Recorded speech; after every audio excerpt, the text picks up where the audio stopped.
चलिए, तो आज हम बात करते हैं कि जो आपका जो नया पैटर्न है, जिस पर नया केमिस्ट्री का जो आपका बोर्ड का पेपर आएगा सीबीएसई बोर्ड का, तो जो 15 फरवरी से जो बता रहे हैं बोर्ड की 15 फरवरी से स्टार्ट होंगे, लेकिन एक्चुअली क्या होता है स्टार्टिंग में लैंग्वेज के पेपर होते हैं। तो पहले आपके हिंदी इंग्लिश ये सब हो जाएंगे, तो हम नियर अबाउट मान के चलते हैं कि मार्च फर्स्ट वीक में आपका जो है केमिस्ट्री का एग्जाम है। अब आज अगर 10 नवंबर से बात करें तो आपके पास एग्जैक्टली 3 महीने तो है ही है आपके पास, पूरा दिसंबर तक, देन जनवरी एंड देन, तो 3 महीने आराम से आप क्या कर सकते हैं जीरो से लेकर के। अगर आप बिल्कुल केमिस्ट्री में कहने कि आप जीरो हैं, आपको केमिस्ट्री कुछ नहीं आता, आप तब भी कर सकते हैं इजीली। केमिस्ट्री में जो है कोई भी पास हो सकता है। रीजन क्या होता है? रीजन ये होता है कि इसका जो पैटर्न है, इसका जो प्रीस्क्राइब पैटर्न है पूरा, कि किस चैप्टर से कितने आते हैं वो फिक्स होता है। तो मतलब आप बिल्कुल स्मार्ट वे में तैयारी कर लीजिए तो हो जाएगा। थ्योरी आपको पता है कितने नंबर की आती है? 70 नंबर की। और 30 नंबर का क्या होता है प्रैक्टिकल। अब हमारी जो केमिस्ट्री है वो 3 पार्ट्स में डिवाइड है, फिजिकल, इनऑर्गेनिक और ऑर्गेनिक। तो उसमें भी आपको पता होता है कि फिजिकल कितने पोर्शन का आ रहा है। और इस बार तो इतना चैप्टर रिड्यूस हो गए हैं, आपके टोटल चैप्टर हुआ करते थे 16, इस बार कितने आ रहे हैं? सिर्फ 10 चैप्टर आ रहे हैं, पूरे 6 चैप्टर कट गए। जैसे सबसे पहला होता था सॉलिड स्टेट, वो कट गया। फिर होता था केमिकल काइनेटिक्स के बाद सरफेस केमिस्ट्री, वो कट गया। देन होता था मेटलर्जी, पी ब्लॉक, ठीक है। और लास्ट में होते थे केमिस्ट्री इन एवरीडे लाइफ, सब कट गए। तो पूरे 6 चैप्टर गिनके कट गए, टोटल रह गए 10, ठीक है। अब देखो, अगर हम फिजिकल की बात करें तो फिजिकल में सिर्फ और सिर्फ इस बार हमारे 3 चैप्टर है स्टार्टिंग। इन 3 चैप्टर की बात करें तो ये 3 चैप्टर 22 से लेकर 23 नंबर तक के आने की संभावना है। ज्यादा ऊपर नीचे नहीं होता है, ज्यादा 21 हो जाएगा, ठीक है। चलिए, इनऑर्गेनिक की अगर हम बात करें तो इनऑर्गेनिक आपके सिर्फ 2 चैप्टर हैं, डीएन डेवलप और कोऑर्डिनेशन, और दोनों चैप्टर आते हैं 14 से 15 नंबर के इस बार, तो बहुत इजी है। इसके बाद ऑर्गेनिक की अगर हम बात करें तो ऑर्गेनिक में आपके जो टोटल चैप्टर बन रहे हैं इस बार, वो बन रहे हैं 4 ये मेन बेसिक, इसमें रिएक्शंस वगैरह हैं, और एक बायोमोलिक्यूल्स, टोटल 5 चैप्टर। 5 चैप्टर मिलके आ रहा है 33 से 34 नंबर का, मैक्सिमम 35 भी हो सकता है और मिनिमम 32 हो सकता है, ठीक है। तो ये आपका नियर अबाउट रहेगा। तो इसमें आप बहुत ही स्मार्ट वे में, जैसे सपोज करिए आपकी ऑर्गेनिक बहुत अच्छी है, ऑर्गेनिक पे ज्यादा फोकस कर सकते हैं, देन इनऑर्गेनिक, देन फिजिकल, ये जो भी आपकी है। सर न्यूमेरिकल पोर्शन की अगर हम बात करें तो न्यूमेरिकल पोर्शन बस 3 चैप्टर में स्टार्टिंग है।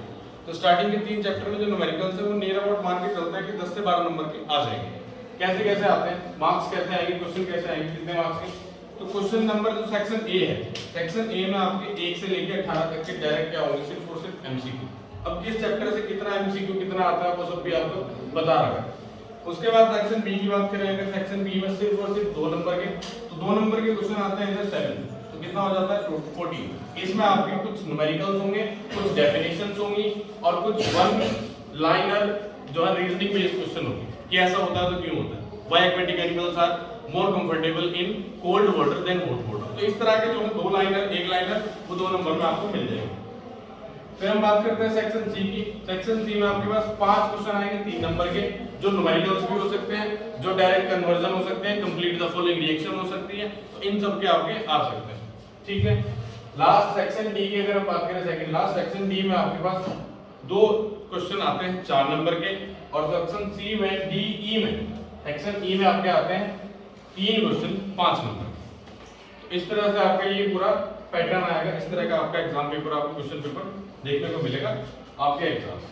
सॉल्यूशन की अगर हम बात करें, चैप्टर फर्स्ट सॉल्यूशन जो है उसमें एक 3 क्वेश्चन का आएगा 3 नंबर का, और एक 4 नंबर का आएगा, तो टोटल 7 नंबर का ये चैप्टर आ रहा है। इसका आप स्क्रीनशॉट ले लीजिए। इसमें मैंने बता रखा है कि कौन से चैप्टर से कितने क्वेश्चन आएंगे, कौन कितने कितने नंबर के आएंगे, और टोटल जो चैप्टर है वो कितने मार्क्स का आ रहा है।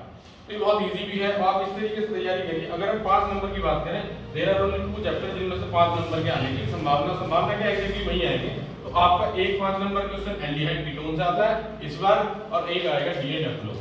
डीएनएफएलओ बहुत ही छोटा चैप्टर, इजी होता है। क्यों? क्योंकि इसके जितने भी रीजंस हैं वो ऑलमोस्ट क्या होते हैं, सेम होते हैं। कि जो आपके ट्रांजिशन एलिमेंट्स हैं वो कलर्स क्यों दिखाते हैं, उनको कैटलिस्ट की तरह क्यों यूज किया जाता है, ठीक है। तो उसमें जितने भी रीजनिंग बेस है ऑलमोस्ट सबका जो है रीजन सेम ही रहता है, नंबर ऑफ अनपेड इलेक्ट्रॉन, ठीक है, ये लेक्चराइल कंट्रैक्शन। अगर हम बात करें ऑर्गेनिक की, तो ऑर्गेनिक में ये जो 4 चैप्टर हैं इनमें किस तरह के क्वेश्चन आते हैं, इनसे 4 से 5 तरह से पूछ सकता है।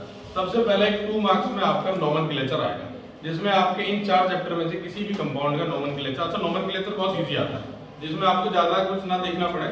आप सिंपली अगर छोटे मोटे जो बेसिक रूल्स होते हैं नोमेनक्लेचर के आईयूपीएसी, अगर वो जानते हैं तो आप इसको जो है आराम से बना लेंगे, ठीक है। उसके बाद दूसरा क्वेश्चन आता है कि आपसे नेम रिएक्शन पूछ ली जाए डायरेक्ट, जैसे आपकी रिबन टीमन हो गई, कॉल्बे हो गई, ठीक है, कैनिजारो हो गई, तो आपसे डायरेक्ट पूछ लेगा कि ये आपको जो रिएक्शन है उसको बताइएगा। तो हार्डली इन 4 चैप्टर में 14 से 15 नेम रिएक्शन होती है, उनको एक पेपर पे लिख लीजिए और याद कर लीजिए। जैसे मैकेनिज्म नहीं आता, मैकेनिज्म सिर्फ उस रिएक्शंस का आता है जो एनसीईआरटी में दे रखी है, चाहे वो कैटालाइटिक हाइड्रेशन ऑफ एल्कीन्स हो, ठीक है, तो इस तरह के जितने भी दे रखे हैं वो आपके आ सकते हैं। आगे हम बात करें तीसरे टाइप के क्वेश्चन ऑर्गेनिक पर कैसे पूछे जाते हैं। आते हैं कंप्लीट द फॉलोइंग रिएक्शन, तो आपको रिएक्शन दे दी जाएगी, हाफ उसका रिएजेंट दे दिया जाएगा, या तो आपसे रिएजेंट का नाम पूछ ले या फिर आपसे जो प्रोडक्ट है वो पूछ ले कि प्रोडक्ट आपका जो है क्या बनेगा। इसके बाद एक तरह का क्वेश्चन क्या आता है इसमें आता है acidity of alcohols and carboxylic acid निकालने के लिए, और एक आता है या तो बेसिसिटी ऑफ एमीन, कि एमीन की जो बेसिसिटी है वो कैसे वेरी करती है। तो आपको 3-4 कंपाउंड दे दिए जाएंगे और उनसे पूछा जाएगा कि इन कंपाउंड में आपको जो है बेसिसिटी इंक्रीजिंग और डिक्रीजिंग ऑर्डर में बनानी है। लास्ट तरह का जो क्वेश्चन इसमें से आता है और जो पूछा गया है कई बार, वो आता है physical properties of these compound. तो उसमें आपने क्या पढ़ना होता है, उसमें आपने पढ़ना होता है कि जो बॉइलिंग पॉइंट है वो कैसे वेरी कर रहा है, किस कंपाउंड का बॉइलिंग पॉइंट ज्यादा होगा, किसका कम होगा। तो ये सब प्रॉपर्टीज आप नोट्स आपसे टीचर ने लिखवाए होंगे, तो इस तरह से आपको पढ़ना है और ये इस तरह से पूरा हो जाएगा, ठीक है। तो this was all about the pattern. तो बहुत अच्छे से तैयारी करिएगा, हम 1 बाय 1 और इसमें वीडियो डालेंगे, तो शॉर्ट्स डालेंगे, तो उससे आपका क्या करेंगे कि टॉपिक वाइज आपकी क्लियरिटी लाएंगे, ठीक है। कॉन्फिडेंस रहिएगा, बहुत इजी होता है केमिस्ट्री में पास होना। Thank you.